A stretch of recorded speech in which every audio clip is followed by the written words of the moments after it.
was looking at our SEPA data to decide what we were going to do for our whole faculty study group.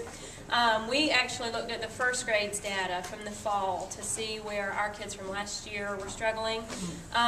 It showed us that they were weaker in the area of phonemic awareness. And when we looked, there were 15 kids that were above expectation, 41 at expectation, 39 approaching, and 10 below. So that meant that 49 of the first graders were not at expectation, and that was not okay with us. So we decided to focus on that. We got with Jennifer, and she kind of pieced together a phonemic awareness assessment tool for us that she just kind of found from different places, and it really broke down like the different aspects of it. So Amy's going to tell you about it now. Okay, now it's been years since I used this, so you gotta give me a minute here.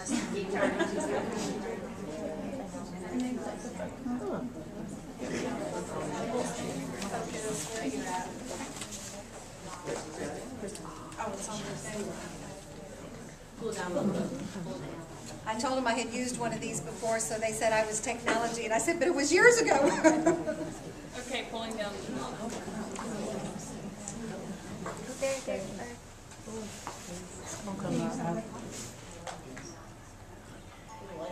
Everything that we're showing you on here, we will be giving you a folder with your school name on it, so that if anybody wants to make copies, you'll have it. Just That's good. At the beginning of the year, when we started talking about wanting to take this approach for our whole faculty study group, we were talking about phonological awareness, and our speech therapist happened to overhear us talking with Jennifer Green, and she said that a child who is phonologically aware, she gave us this neat little sheet of paper, they need to be mastering all of these areas. And we were like, wow, we didn't know, like we talk about beginning sounds, we talk about ending sounds, and they can identify words, but this approach took it a lot further. And so what we did is we sat down and we're starting to teach our children beyond just the basics. So we're talking about rhyming with discrimination and production, and you can see what those mean. Segmentation with sentences, syllables, and phonemes. Isolating words with the initial sound, the final sound, the medial sound. Deletion of words with the compounds and the syllables, phonemes. Substitution, blending, graphemes, and then going down to the bottom is decoding. And then last we have infinite spelling. So we took that, and then Jennifer gave us a phonological awareness assessment that she made. And what we did is we sat down and we broke up which skills we wanted to teach our children each 9 weeks of the school year. And what we are doing is we are assessing our children during the 9 weeks as we have taught them these things.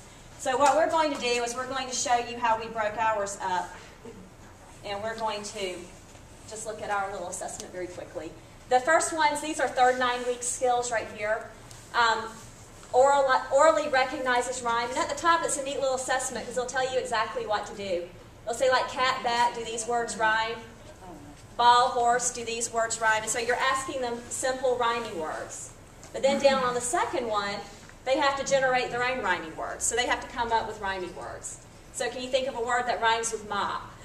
Or like flop, hop, stop, all rhyme with mop. And then it gives you examples, and then you have to do that one on. They have to come up with their own rhyming words. So once again, you're not just asking them, do these rhyme? And yeah, okay, we're good, we understand rhyming words. We're making sure that they understand it a different way too. The next page were some of the things we covered the first 9 weeks, like beginning sounds, duck start, or like listen while I say the word duck, what sound do you hear at the beginning of the word? And you say the word, and then they say D. And so we do a lot of practicing during circle time, during small groups with beginning sounds. And then you have to identify words in groups that all sound alike. And then blending onset and rhyme. Like if you said cat, can they say cat? Or if you say jar, can they say jar? So once again, you're breaking it down, and you're not just doing a whole word. You're a whole word. We did those the first 9 weeks. Some that we did the second 9 weeks, we're going to turn it around.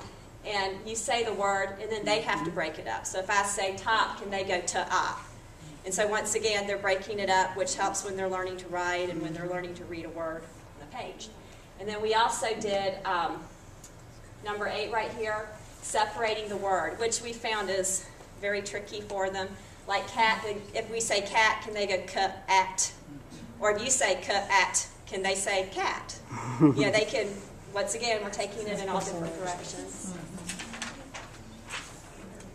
And once again, we have a first 9 weeks one right here, where we're doing syllables. We felt teaching syllables at the very beginning of the year was important. And then identifying ending sounds, that's one we're doing now. You know, once again, that is one you might be thinking about doing, you know, because we've done that all along. Can you say a word and they tell you what it goes at the end? And then can you identify words that sound alike at the end? You know, more than one word in a group. So we have that one. And then the last 9 weeks, they get really tricky. And it says orally substitutes one phoneme for another one. So, and we learned that this, I don't know if y'all have done Education City or not, but if you pull up those little letters and it's kindergarten, you're like, oh, yeah, at the beginning of the year, I'm going to teach them about letter C. And then you find on there, it might say something like car. What letter can you substitute with R to change it to cat? And they have to be able to manipulate all of those letters. And we were like, wow, that's very hard for kindergartners. But once again, we're teaching them that you can substitute one letter and you can make a new word with it. So that's the fourth 9-week skill we're going to cover. And then also deleting the final sound also. So anyway, we have this assessment that we made in our folders for you so that if you are interested in making, doing little assessments with your own children to feel like they're very well-rounded in all areas of phonemic awareness, then you can do that. Because we feel like if we have taught all of these things and we've assessed them, then when they go to first grade, we feel like they're going to be better prepared for what first grade is asking them to do. And now, Sissy's going to teach you some things that we're just doing as activities that teach this stuff.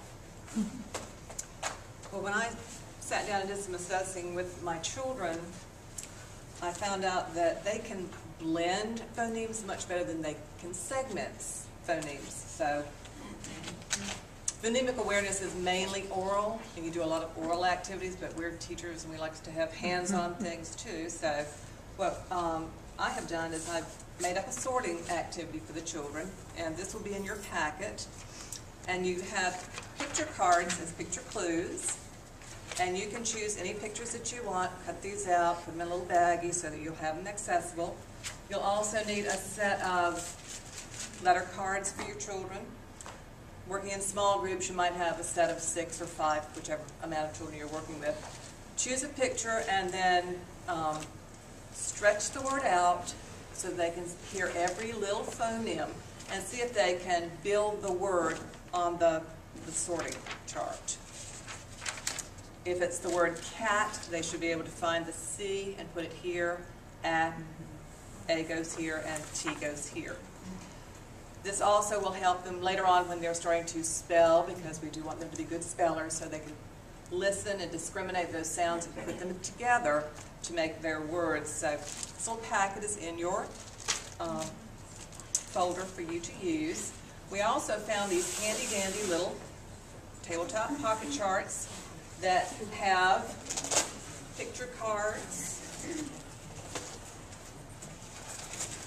And I suggest if you do want to invest in these, and they're not very expensive, they're like $15 a piece, which our principal did purchase for us, which is really super.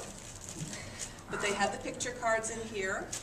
They have the consonants. I suggest that you put them in baggies, sort them by pictures, consonants, and vowels. And after the children are familiar with segmenting words, you can have this as a center, and they can go and start segmenting their own words. You can also use the activity to build word families too, and do some substitutions that way with beginning sounds or ending sounds. And there are directions in the packet. Okay, Robin. I went from teaching 5th grade to teaching kindergarten. So this has been quite a transition for me. This is like my second year teaching kindergarten. And learning how basic you have to take it for them has been a learning experience for me in itself. And that's why I love this little thing. Another thing that's difficult for me is teaching centers, because, you know, in 5th grade you don't do centers, you do whole group, and, you know. So I found this really good for me in leveling my children's learning. I still have some children who don't know all the sounds to their alphabet. And then I have some that know all their sounds, but they're having trouble blending them. And then I have my ones that are ready to start reading.